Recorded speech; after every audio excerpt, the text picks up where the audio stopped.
एक बार की बात है। एक छोटी सी नागरी के एक सुंदर से गांव में एकिशा नाम की एक लाड़की रहती थी। उसके लंबे गहरे भूरे बाल और गुलाबी रंग की सुंदर पोशाक उसे एक परी जैसा दिखाती थी। एकिशा को फूलों से बेहद प्रेम था और वह अक्सर एक छोटी सी बगिया में जाकर वक्त बिताती थी। एक दिन वह अपनी बगिया में चलते हुए एक अनोखा रास्ता देखती है।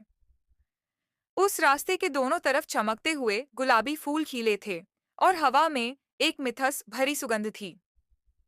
जैसे ही वह उस रास्ते पर आगे बढ़ती है, उसके चारों तरफ पंखुदियां गिरने लगती हैं। धीरे धीरे उसके सामने एक रोशनी का द्वार खुलता है और वह बिना सोचे उस द्वार के अंदर प्रवेश कर जाती है। जैसे ही वह अंदर जाती है, एकिशा एक अद्भुत और रहस्यात्मक जंगल में पहुंच जाती है। वहां हरे भरे पेड़ों से सूरज की किरणों का झलक पड़ रहा था और चारों तरफ रंग बिरंगे फूल खिले थे। जंगल के बीच एक सुंदर झील थी जिसमें मोती जैसी चमक रखने वाले जाल के बूंदें गिर रही थी। एकिशा को अचानक अपनी बगाल से एक मधुर हंसने की आवाज सुनाई देती है। जब वह मुड़कर देखती है तो छोटी सी परी उसके सामने आती है। उसका नाम एलिरा होता है। एलिरा बताती है कि ये जंगल एक जादुई दुनिया है जिसे नूरवन कहा जाता है, मगर नूरवन अब एक संकट से गुजार रहा था।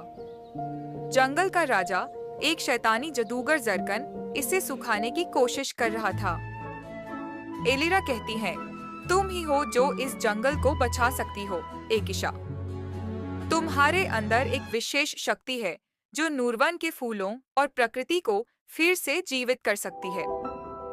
एकिशा को विश्वास नहीं होता, मगर जब वह अपने हाथों से एक मुरझाए हुए फूल को छूती है तो वह तुरंत फिर से खिल उठता है। अब एकिशा और एलिरा मिलकर एक यात्रा पर निकलती हैं जिसमें उन्हें जारकन का सामना करना होता है। रास्ते में उन्हें बंदरों, रंग बिरंगे पक्षियों और चमकदार तितलियों का साथ मिलता है। सभी जादू के शिकार बने हुए थे। आखिरकार एक गुफा में उनका सामना जारकन से होता है। जारकन एकिशा की शक्ति देखकर उसे रोकने की कोशिश करता है, मगर एकिशा अपने हृदय की शुद्धता और प्रकृति की प्रेम भावना से एक तेज रोशनी उत्पन्न करती है जो जारकन के काले जादू को मिटा देती है। नूरवन फिर से एक सुंदर जगह बन जाता है। पेड़ फिर से हरे भरे हो जाते हैं और प्रकृति अपनी असली सुंदरता पा लेती है। एलेरा और नूरवन के सभी प्राणी एकिशा का धन्यवाद करते हैं और वह फिर से अपने गांव लौट आती है, मगर उसके दिल में हमेशा नूरवन की यादें बासी रहती हैं और कभी-कभी उसे हवाओं में एक परियों की हंसने की आवाज सुनाई देती है जो कहते हैं, तुम हमेशा हमारे दिलों में रहोगी एकिशा। कुछ समय बाद एकिशा अपनी बगिया में एक नए फूल को उगता देखते हैं जो उसी नूरवन के एक फूल जैसा दिखता है। जब वह उस फूल को छूती है तो एक छोटी रोशनी की किरण उसके हाथों से होकर निकलती है।